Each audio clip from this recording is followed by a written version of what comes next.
Here's my reaction to what I saw when it comes to Algorand because not too long ago they ran a commercial. However, nothing I say is financial advice. And I'll talk about the price of ALGO later, which is Algorand's native token, but I'll talk about this real quick because in this commercial, they were basically kind of highlighting a little bit, allegedly, to my understanding, that when it comes to Algorand, it had several advantages in terms of its speed, reliability, and as well as allegedly being more economical than something like a Solana, Ethereum, and as well as Bitcoin. I think that maybe kind of highlights how Algorand isn't really such a bad layer 1 blockchain after all.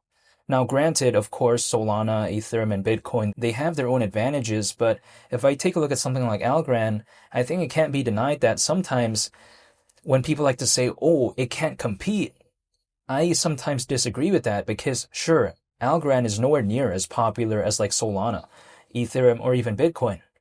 However, if I take a look at it, it doesn't mean that fundamentally it can't compete because a lot of other projects out there, they're more popular than Algorand, but I feel like the fundamentals aren't really there. But when it comes to Algorand, I feel like in terms of the fundamentals, in terms of the speed, scalability, because for instance, if I take a look at Algorand in terms of a layer 1 blockchain, what do people often look for? They look for something that's scalable, something that's fast, and I think Algorand ticks the boxes, even though I'm not telling anyone to do anything. However, when I see something like that, it gives me some confidence that, yeah, sure, it can compete with some of the bigger players out there despite not being as popular. Granted, ALGO, its native token, is around 50 times lower than $5 as of right now, which some people may not view as a good thing, and I'm totally aware of the sentiment not being the best as of right now when it comes to Algorand.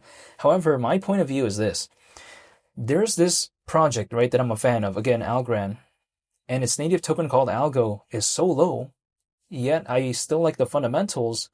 Am I going to complain about that if my intent is the dollar cost average? The answer is no, I'm not going to be upset. I'm actually going to be happy because in theory, right, if a lot of people are ignoring something, a lot of people are leaving, and let's say the charts are going down, yet the fundamentals I still like, would I complain if I'm able to dollar cost average at a lower point? The answer is, again, no, I would not complain at all. It's like, for instance, me complaining that my favorite t-shirt is having a discount. I wouldn't do that, personally, even though it's a different example and it's not related to this, but this is just my mindset. However, also, people I think sometimes ignore that Algorand does have an aspect of ISO 20022. And other projects out there, like an XDC, like a Stellar, for instance, they have an aspect of ISO 20022. So does Ripple. And I take a look at that as well when it comes to Algorand, having an aspect of that, which is not sometimes, I guess, really expected because Algorand isn't really this project that is kind of in that niche, right, of global trading finance, at least in terms of the perception, in my opinion. However, still, it has an aspect of ISO 20022. Not to mention, why is ISO 20022 even regarded anyways? Like, why do people even care about that? Well, it's because that right there is used by many financial institutions from all around the world for something called inter-organizational data exchange. So it's kind of like pretty popular. And the thing is, Algorand, again, has an aspect of ISO 20022. However, I'm going to stop saying that because I've said it too much. But yeah, besides the point, when I take a look at Algorand overall, I still like it as a layer 1 blockchain. And I'm still a fan, so why would I give up? It just kind of makes no sense for me because I feel like if I leave right now, anyways, even though, again, I just want to clarify, I'm not telling anyone to do anything, but if I ride something all the way down and I leave, I just pretty much realized all of those downwards movements, which I clearly don't want to do because I feel like it's all unrealized for me anyways. But this is just my mindset. However, I also realize that when it comes to a roller coaster, let's say, sure, it could go down, but it could also hypothetically go in the opposite direction sometimes. But I just don't want to leave when it's down.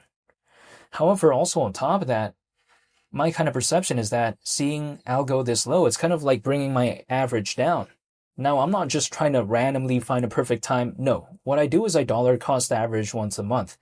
However, by doing that, it's more so of a long-term thing anyways for me. Like personally, I knew that by me dollar cost averaging once a month, the time horizon wasn't going to be days, weeks, or months. It was going to maybe be years.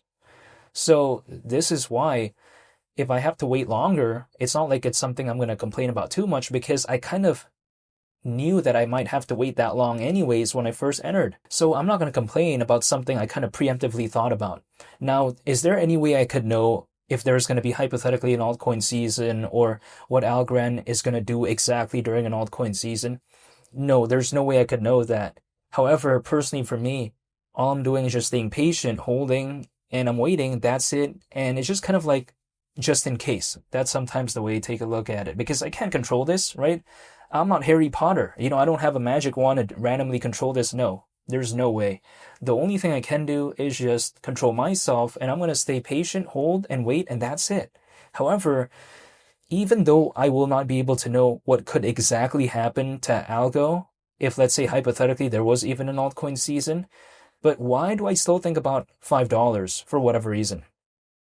Even though this is just a make-believe scenario. The thing is this. At $5, considering current circulating supply, market cap at that point would be around 44 billion. Again, we're around 50 times lower than that as of right now. But is that such a ridiculous market cap considering how Dogecoin pretty much doubled that back in 2021 at one point? And that market cap around 44 billion is around that range of what Shiba Inu did back in 2021 in terms of market cap at one point. Not to mention, we've seen BNB at one point reach over 100 billion in terms of market cap back in 2021. Right now, at least in 2026, they say that there's more competitors than before. Yeah, sure, there's more projects. However, how many can really compete and stand toe-to-toe when it comes to Algorand? Because the way you take a look at it is this. The major competitors when it comes to Algorand that existed back in 2021, we're talking about like a Solana, an Ethereum, a VeChain, and all this. Those core group of projects, they're pretty much more or less still the ones that are popular as of right now anyways. It's not like there's way more of these Algorand archetypes that kind of appeared. I don't feel like there's that many. I feel like there's more competitors overall, like there's more memes and stuff like that, but in terms of the ones that could actually compete, I feel like it's a different case. I don't feel like that many appeared. And then again, there's more owners supposedly within this space when compared to before, and yet the core group of popular layer 1 blockchains more or less stayed the same. So why would $5 surprise me? I don't think it hypothetically would. Maybe if, let's say, allegedly there was even a hypothetical altcoin season, but we'll wait and see. And also the thing is this. When it comes to Algorand, I feel like it kind of showcases to me that sometimes it's easy to make a project, some people may say, arguably, but the difficult part is actually making one that's quality, right? Like for instance, if you gave me a sewing machine and you gave me some fabric or something like that, sure, I could randomly try to make a t-shirt. It'll be so bad though because I have no experience doing that. But I'm just saying, I could say, oh yeah, I made a t-shirt. But the thing is this, if I did that, I can say, okay, yeah, again, there's this t-shirt I made, but that's not good quality though, right? I can't do that. I can't make a good quality t-shirt. The difficult part isn't making the t-shirt, it's making something that's good. So when it comes to something like Algorand, I feel like it kind of showcases that, you know what, a lot of people do launch projects. However, are they really that good? Sometimes that's the question that I ask myself. So this is why I'm still a fan when it comes to Algorand, and I'm still persevering. This is just my mindset. And I'm not telling anyone to do anything. And of course, I'm not a financial advisor, but this is just my outlook currently when it comes to Algorand.